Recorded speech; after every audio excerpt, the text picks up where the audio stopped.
শিশু নবী মুহাম্মদুর রাসূলুল্লাহ সাল্লাল্লাহু আলাইহি ওয়াসাল্লাম বাড়িতে আসার পরে শুধু মাকে বলে, মা আমার আব্বু কোথায়?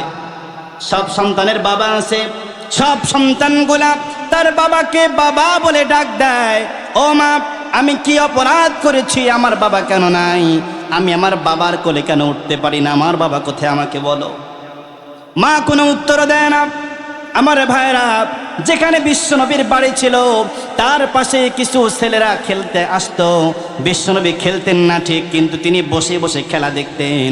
আমার ভাইরা, তিনি দেখতেন যখন খেলা শেষ হয়ে যেত সন্ধ্যার দিকে বাচ্চার বাবারা এসে যার যার বাচ্চাগুলিকে কোলের মধ্যে নিয়ে সুন্দর করে আদর করে স্নেহ করে এগালে ওগালে চুমা দিয়ে আমার ভাইয়েরা শরীরের ময়লাগুলো ঝাড়তে ঝাড়তে আদর করে করে বাচ্চাগুলোকে বাড়িতে নিয়ে যায়। বিশ্বনবী কয়েকদিন দেখলেন। কয়েকদিন দেখার পরে একদিন বিশ্বনবী আর বাড়িতে যান না। আমার ভাইয়েরা, সন্ধ্যা ঘনিয়ে রাত নেমে এলো।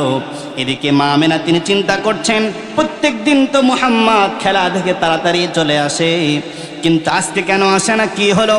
বাচ্চাকে খুঁজতে খুঁজতে তিনি খেলার মাঠে চলে আসলেন। তিনি দেখলেন শিশু মুহাম্মদ মাটির দিকে নজর দিয়ে তিনি বসে আছেন, কোনো কথা নাই, বাচ্চা নাই। বিশ্ব নবীর কাছে যাওয়ার পরে ডাক দিল, ইয়া মুহাম্মদ, তোমার কি হয়েছে? তুমি এখানে কেন বসে আছো? বিশ্ব নবী যখন মাথাটা উঠালেন, মা আমেনা দেখলেন নবীজি কান্না করতেছেন। নবীজির চোখ দিয়ে টপ টপ করে পানি পড়তেছে। মা আমেনা ডাক দিলেন, ইয়া মুহাম্মদ, কান্দো কেন? ডাক দে বলে, মা, আমি প্রত্যেক দিন এখানে খেলা দেখতে আসি, কিন্তু দেখি যখনই সন্ধ্যা হয়ে যায় তখনই বাচ্চার বাবাগুলো এসে সন্তানগুলোকে গেলে ওগালে চুমা দিয়ে আদর করে নিয়ে যায়। ও মা, আমিও তো খেলা দেখতে আসি, কই আমার বাবা তো কোনোদিন আমাকে নিতে আসলো না।